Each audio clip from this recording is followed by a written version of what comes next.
The do-it-yourself moving and storage company is slated to become the first in its field to decline applicants who use nicotine.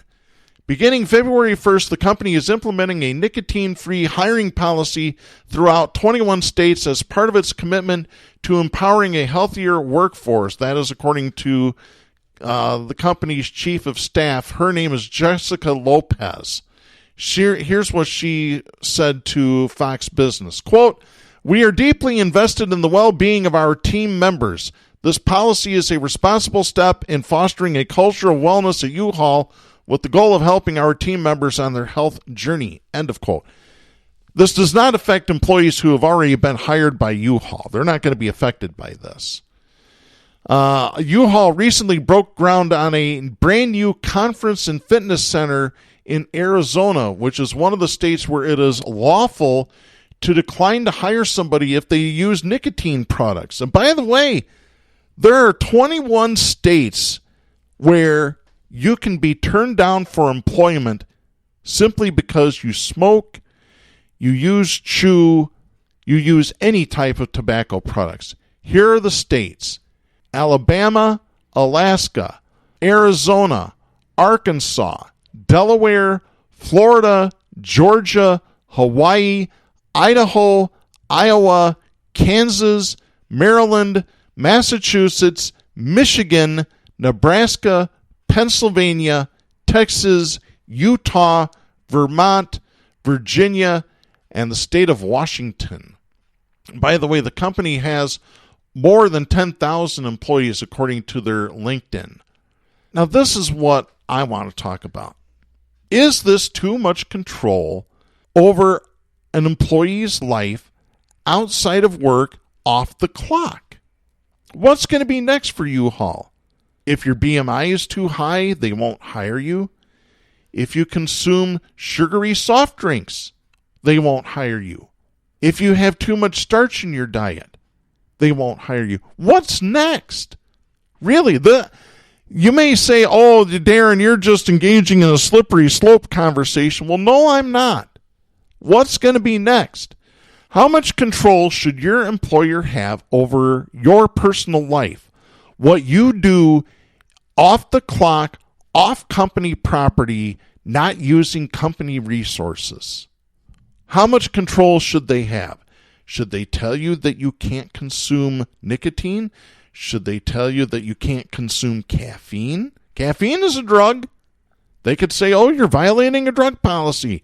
They could write a whole drug policy and say, "You can't have caffeine or any other type of stimulant in your body, or either we won't hire you, or if you were already hired, we can fire you." This is not a slippery slope. And unless workers start raising up and start addressing this, these types of things are going to continue, not just with U-Haul, but with other employers. So I really want some listener input on this. If you go to our Facebook page, go to facebook.com/Southpaws Radio Show. I would like your views on it. Go ahead and write us. If you don't use Facebook, you can email us, southpawsradio@yahoo.com, and we'll read those emails on the air. If you don't want us to use your name, please let us know in the email, and we'll keep your name out of it. But this is something I want to hear from the listeners about. Should employers have the right to have that much control, to exercise that much control over your personal life, off the clock, off of company property? That's what I'd like to know. I want to talk a little bit about what's happening with the impeachment, and I have this story. This is from Burgess Everett and Heather Cagle, writing for Politico. This is dated January 8th. Democrats are finally acknowledging that their efforts to extract concessions from Senate Majority Leader Mitch McConnell on Donald Trump's impeachment trial are coming to an end. Though Speaker Nancy Pelosi is still withholding the House's impeachment articles from the Senate, Democrats' hopes of swaying the GOP leader have dimmed after McConnell secured the votes in his caucus to move forward without an agreement on witnesses and documents. And Senate Democrats say it's time to begin the trial and end the delay. Senator Dianne Feinstein, Democrat of California, said, quote, "The longer it goes on, the less urgent it becomes. So if it's serious and urgent, send them over. If it isn't, don't send it over. End of quote. Several other Senate Democrats also showed their impatience with the Democratic leader's strategy. Senator Joe Manchin, Democrat of West Virginia, said Wednesday morning that Democrats should move on and send the articles to the Senate, and Senator John Tester of Montana said he's ready for the trial to start, adding, quote, "We need to get folks to testify, and we need more information. But nonetheless, I'm ready. I don't know what leverage we have. It looks like the cake is already baked." End of quote. Well, it's not a surprise that Tester and Manchin feel that way. They're both extremely conservative Democrats. They're not progressive whatsoever. Hell, you might as well call Manchin a Republican at this point. He's sided with Trump on so many issues. Continuing the article, Senator Chris Coons, Democrat of Delaware, said, quote, "I respect the fact that she is concerned about the fact about whether or not there will be a fair trial, but I do think it is time to get on with it." End of quote. House Democrats, even vulnerable moderates, are uniformly behind Pelosi. No one is explicitly pushing her to move more quickly, yet at the same time there's a growing feeling that the fight between Pelosi and McConnell has run its course. Leaving their first caucus meeting of the year, several House Democrats publicly defended Pelosi's strategy, saying they believe the Speaker has a plan, even if it isn't clear to everyone. But some lawmakers said privately they are worried about this sparring match with McConnell is no longer viable, worried about the political ramifications of dragging it out into the Democratic presidential primaries. So once again, politics gets involved in this. Oh, we're worried about how this is going to affect us at the ballots in November, instead of actually focusing on how it's affecting this country now. Continuing the story, the longer the delay persists, the more disruptive the trial will be to the 5 senators seeking the Democratic presidential nomination. The Iowa caucuses are scheduled for February 3rd. The New Hampshire primary will follow about a week later. And several Senate Democrats have said the pressure campaign has outlived its usefulness. Senator Richard Blumenthal, Democrat of Connecticut, who otherwise praised Pelosi for focusing on process over the past 3 weeks, said, quote, "We were ready on the day the articles were voted to conduct the trial. At some point, it's appropriate to send them and, in effect, pass the baton to senators who are going to continue to insist on witnesses and documents." End of quote. But Pelosi's allies encouraged Senate Democrats to consider the Speaker has different considerations.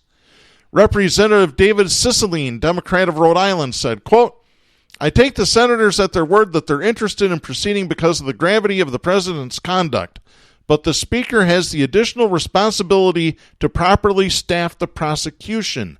End of quote. McConnell is going to pass a partisan impeachment trial blueprint based on President Bill Clinton's 1999 trial that defers the decisions on whether to hear new evidence until after the trial has begun.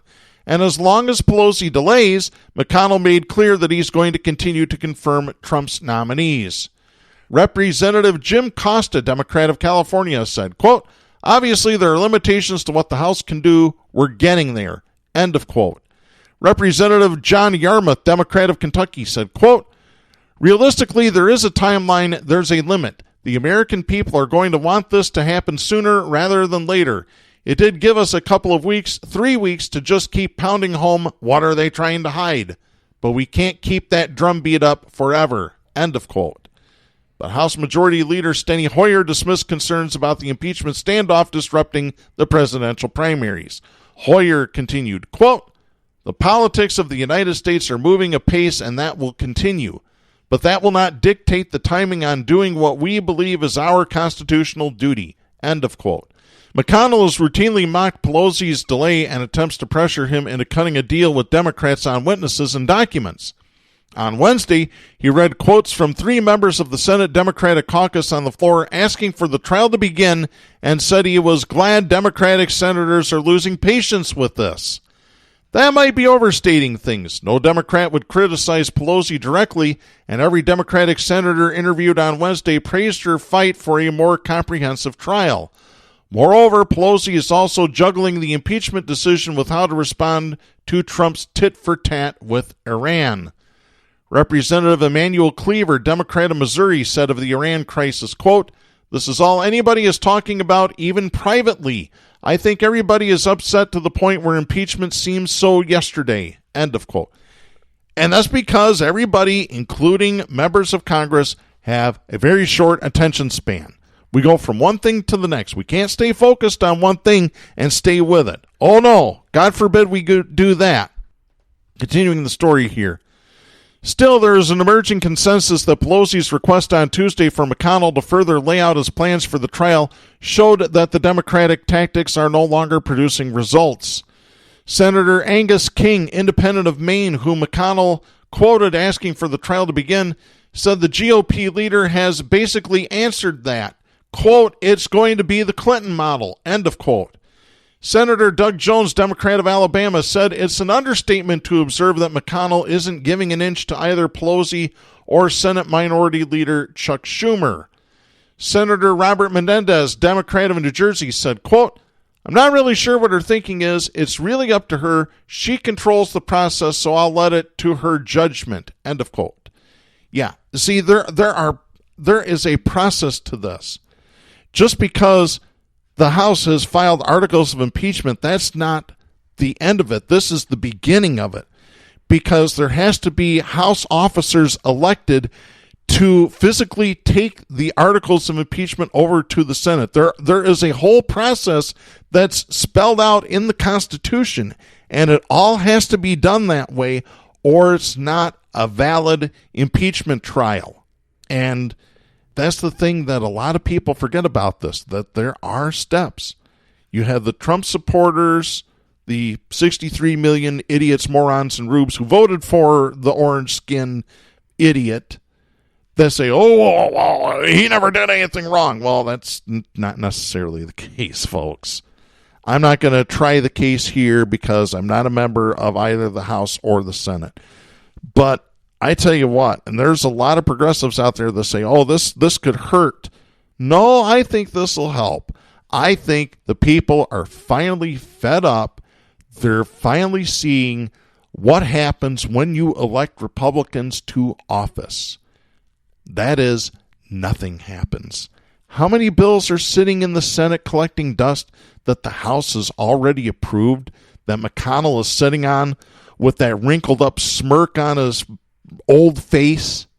Turtle Man is just exactly what McConnell is, and he's moving at the pace of a turtle to get any of these bills passed, other than the ones that he sees are priorities for him and the Republicans. God forbid that anybody delay or stall anything that the Republicans ever want to do. Yeah, I can do a pretty good McConnell. Oh boy, you ought to see it in video.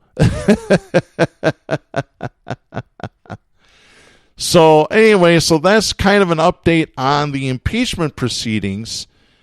And I don't know exactly what it is. Why does everybody want to pick on Greta Thunberg? This kind of gets us to our next segment, which we will need the appropriate music for. Stop! Hammer time! Oh yeah, it's hammer time. It's time to drop the hammer on the douchebag of the week. And we have a repeat winner this week. He won this award about this time last year. And our winner this week is Salem radio host Sebastian Gorka, who last year at CPAC told the crowd that liberals are coming to get their hamburgers. Yeah, we still have that clip, and I might have to play that. Instead, Gorka was on his own nationally syndicated radio talk show, which is distributed through Salem Media, that bunch of right-wing Christian conservative crackpots. Take a good listen to Sebastian Gorka and what he calls Greta Thunberg. Breaking news! Oh, wow. This is from the Daily Wire via also Fox 19. I can't get it out. Covington Catholic student Nick Sandman has received a settlement from CNN after the $275 million lawsuit was filed against CNN. Andrew Clavin, I wanted to talk about something else, but I think we have to talk about this. I heard about this too, and boy, oh boy, does he ever deserve it. If ever